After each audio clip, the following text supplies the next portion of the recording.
Hey everyone, welcome back to Dink Dissect. On this channel, we do a full match analysis where we focus specifically on court positioning, shot selection, and the decisions that actually win or lose pickleball matches. Big shout out to Ariel Pickles for letting us use this match footage. You will see the original match linked down below, and go ahead and follow her on Instagram so you can keep track with all our matches. All right, everyone, let's get right into this match review. Real quick, what I want to point out is that this is a high-level match. So you see the dupers right on the screen right now, 4.9, 4.3, 5.0, and 4.4. So what I'm expecting right off the bat is for this to have a few more rallies than what you would expect in your normal rec game. So let's see how that actually plays out.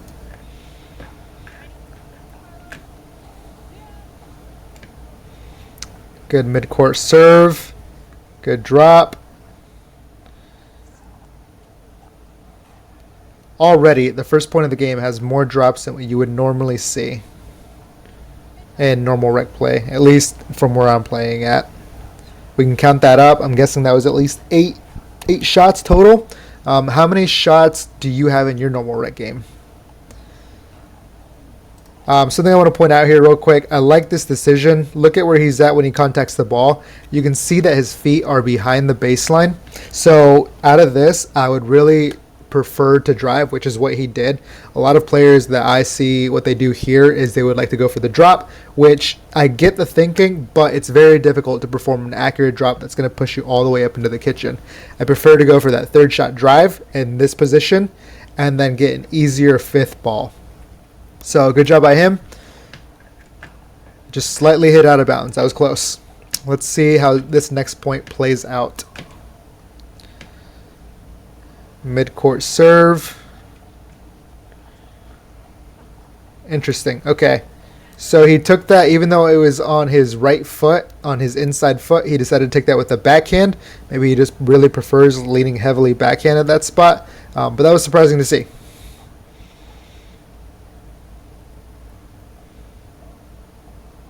Good big serve. Another drive. Good choice. Again, so he was behind the baseline. He decided to drive it. That was just an incredible play from this player right here. Good angle. Something I need to add to my game. Good looking shot. Side out. A quick side out. Good serve. Nice and deep. That's tough. What were we just talking about? The drops from deep are very tough, even for a 5.0 player. Look at his feet when he contacts this. His feet are behind the baseline, and maybe he has a lot of confidence in this drop, and he just prefers it over the drive. But this is very hard to hit consistently. At least, let's see if this player adjusts or if he decides to continue going with the drops. I like the angle that he was going at. He was going for the player's backhand. That was just a little bit too far back, and a free point for Ariel and Tyler. Good serve. So something I noticed, she did a drip combination that is a cross between a drive and a drop, and hit her in the forehand, and it went into the net. So something to keep in track of. Maybe her forehand isn't as good as her two-handed backhand.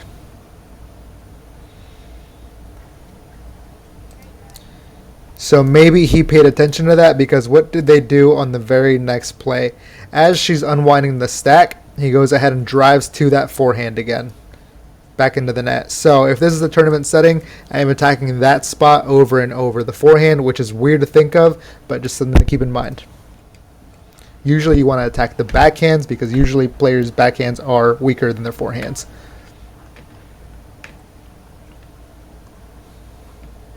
From that time, he hit the drive, because if you look at his feet, they were behind the baseline when he made contact with this ball. I like the choice. Good shot selection, just didn't work out in their favor that time. Okay. Side out, and let's see how it goes. Good return. Good drop. Good drop. Almost made it back to the kitchen. Guys, look at the... drops can definitely be offensive. But let me look at this again. Okay, so you're taught, at least I'm taught, you want to take, like right here, he takes that ball out of the air. That gives your opponent less time. Like that. He does it again right here. I really like that. He doesn't take this out of the air because he's doing a good job adjusting his feet. He's getting behind it. He notices that he has an opportunity to be very aggressive with this ball. So I see why he did it. She said it herself. You're there. So I see the play that he was trying to do, trying to be very aggressive and get a winner right there. Ooh, good return right on the baseline. Way to get it over.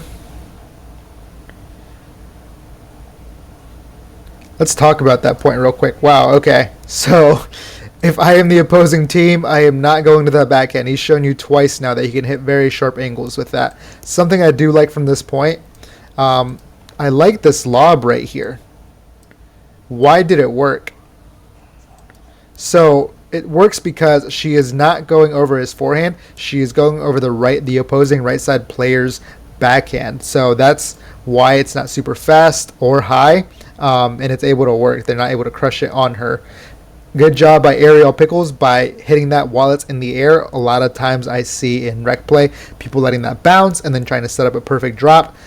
Give your opponent less time. Go ahead and hit it in the air as hard as you can, down towards their feet if possible. Good job getting that back over. And again, great angle. Good finish right there. Highlight play. We'll see if she tries that lob again. It did end up working, maybe a little bit deeper, and that would have been beautiful.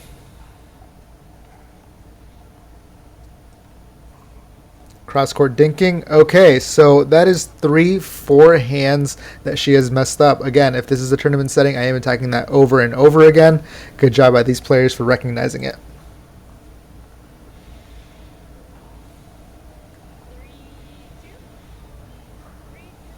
Let's see how the players adjust.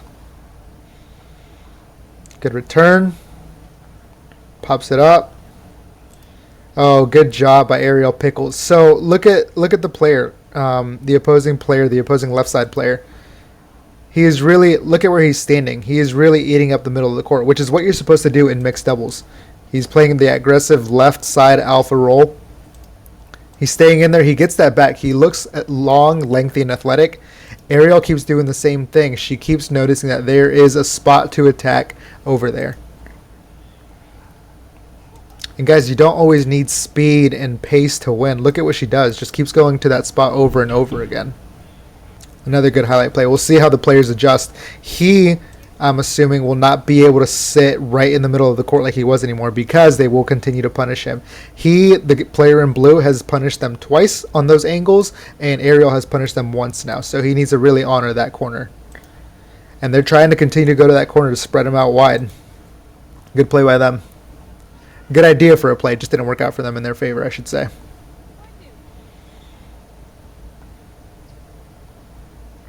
Drop it to her forehand. Still going for that forehand. Cross court. Wow, good job. She really does prefer, the player in white on the right side really does prefer her backhand. Look at this. Very good with it. Speeds up, hits that with a two-handed backhand. Two-handed backhand. What's she doing right now? She's expecting her partner to cover the middle. And look at her. Look at her feet. She's sliding. She's ready to hit another one. Good play. Good team dynamic right there. She can continue to slide and sit heavy backhand while he covers more of the middle. I think that was out. Good shot. Good shot. Good put away. So a lot of times if you can develop it, try and hit angles. Look at where he hits this. A lot of times I see guys or girls trying to hit as hard as they can towards the baseline. They are set up back there. It is hard to score winners at this level from the kitchen back to the baseline. If you can hit a good angle where they can't get their paddle on it, beautiful. Oh, beautiful drop. Gets aggressive off of it.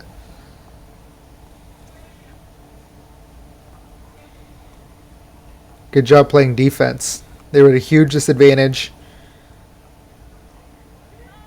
Good job by these guys staying aggressive. So, something that I like seeing right here, let's break down this point real quick. Very good point. Let's start off with the drop. Look at what a good drop can do for you. A great drop gets you moving up to the kitchen. She cannot be aggressive with this ball because it is below the height of the net.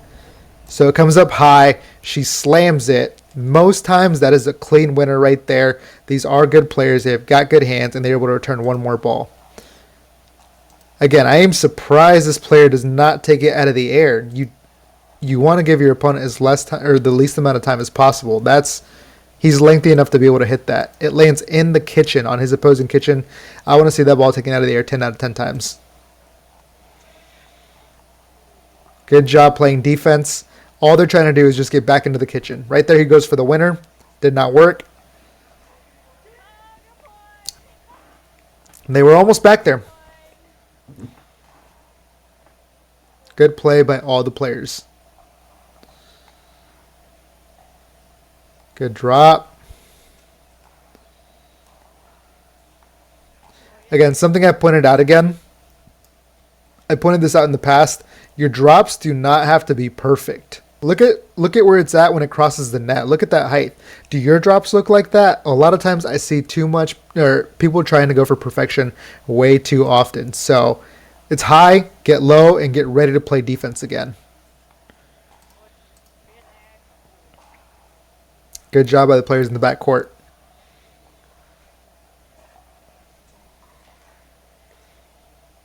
Good job. Again, that is another forehand missed shot. That was a volley. So again, I think that's 4 at this point. Again, tournament setting, that's what you have to be attacking. Again, it feels weird to say because usually the forehand is stronger. Good job. They're just trying to get into the kitchen one more time. Didn't work out that time.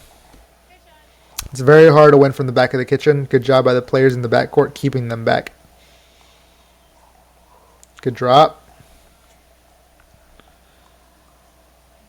Good shot. I like these serves. They're very deep. Good drop into the kitchen. Almost got them all the way in.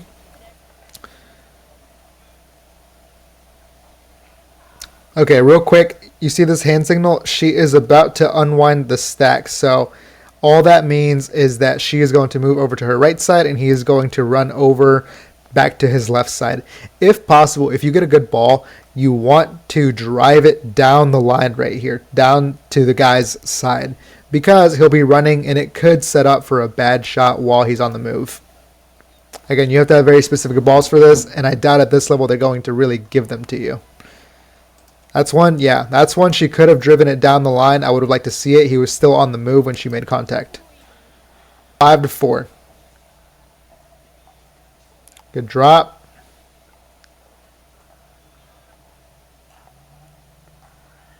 Oh no, hit the net. They are going to unwind the stack. Let's see if they get another chance. I want to see that driven right here. He's still moving when they're contacting the ball. Instead they drop and it goes out of bounds. It works out for them either way. Yeah, if someone's unwinding the stack, you want to drive to the side that they're running to. Especially because that's his backhand. Okay, a quick side out. It is 5-6. Switched up the pace of the serve. I like that. Okay. Well, we got to give him credit where it's due because he makes contact with this behind the baseline, and he's able to hit a very good drop that is able to bounce, and they are able to make a lot of ground. They're in the midcourt now, and they're in no rush either. Look at what Ariel's doing. She's just looking at her partner, ready to see what this shot does. A pretty good drop, so she takes another step forward. It looks like Tyler knew that wasn't a good enough shot to take a step forward. He did the right thing by just planting and getting ready for the next one.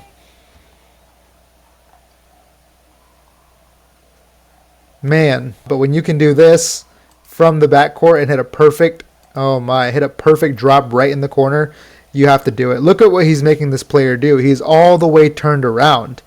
That's very hard to do, very unexpected, great shot. Oh, and then he just hits it out of bounds. Sometimes that happens, but again, that drop, okay, I see why he's doing it from behind the baseline.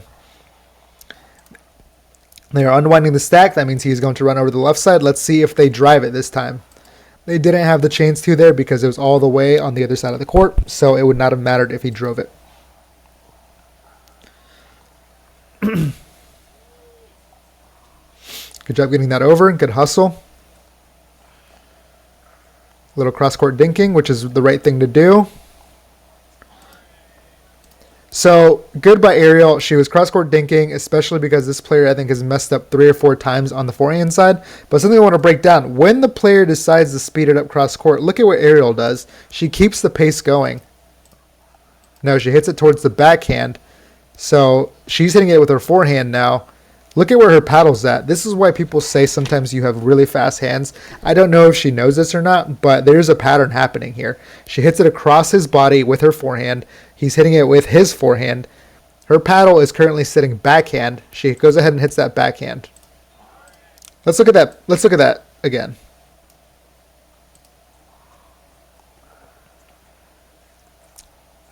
She keeps that going.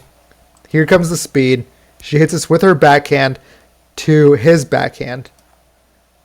Look at where her paddle's at. She's about to hit it with her forehand. Her paddle's already there, so she doesn't even need quick hands. Goes back to his forehand. Her paddle's already sitting backhand just because of that natural follow through. She's going to go ahead and finish this right here. Great hands. Again, sometimes people say you've got really quick hands. A lot of what quick hands is just being in the right position. Man, he is really good with that. Good shots. I wonder if he's noticing that his partner is also missing a few of those forehand dinks, because look at where he comes over.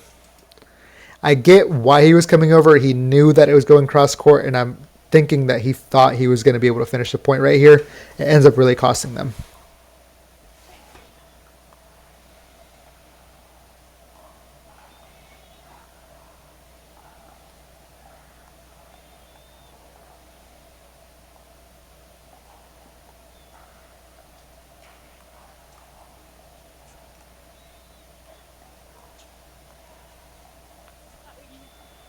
Okay, great rally. Let's break this down real quick. I was really watching the player in the backcourt. He really seems to be starting to honor the backhand of player in blue and the ball placement of Ariel. So, did you remember earlier that his foot was over this line? He was really standing about 10-15% in the court of his partner, which is Brianna. Now he's standing only on his court. Still being aggressive, still taking up a lot of court, but no longer being so far over that he's leaving that open. He's ready to cover it, which is what they have forced him to do. He can't be as aggressive anymore. Good job finishing this point. Good deep return. I like that. Way to be aggressive, keep him back. Let's see where he was at that time. So he's in the middle of the court. She is still attacking that outside of the court, trying to get the ball behind him. And it works that time. Good placement.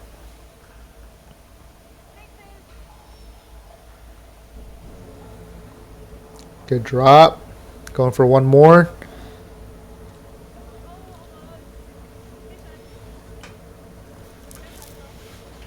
Six. This is a very, very good game.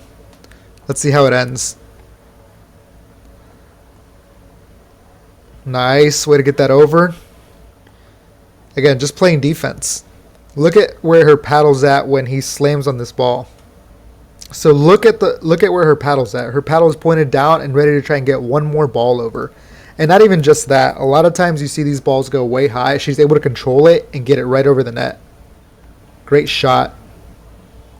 Ariel tries to attack it when it was an unattackable ball. It was below the height of the net. And they are able to get a point off of that. Good job by the player in the white.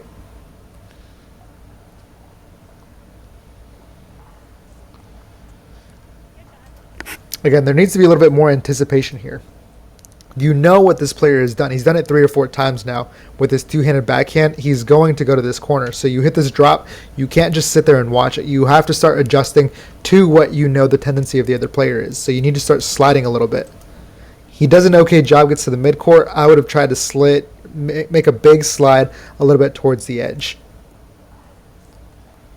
You don't do that against everybody. You do that against this specific player because you've seen that two-handed backhand kill you in that corner a couple times now. Great drop. Look at what she does off this drop. She recognizes it's a great drop. She's running in. She's in a great spot to crush this. She just misses it. Great shot choice, great drop, great all-around execution. You live with that. It was the right choice. Just went a little bit out of bounds. Got to take a little bit off that ball. Otherwise, that's a winner. Good drop. Going to that forehand. Let's see what happens.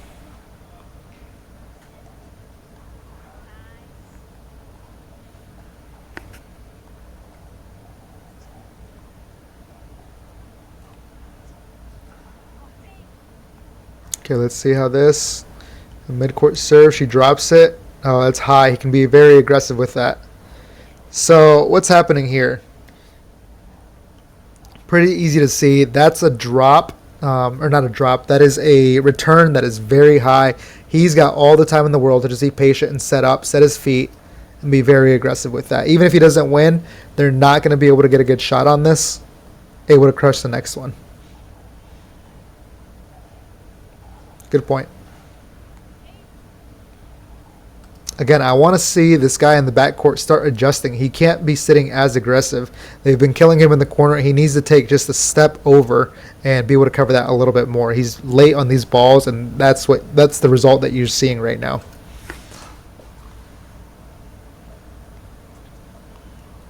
Way to be aggressive. Keep him back. He did the right thing. He kept them back. These are just good shots that they were able to come on in from.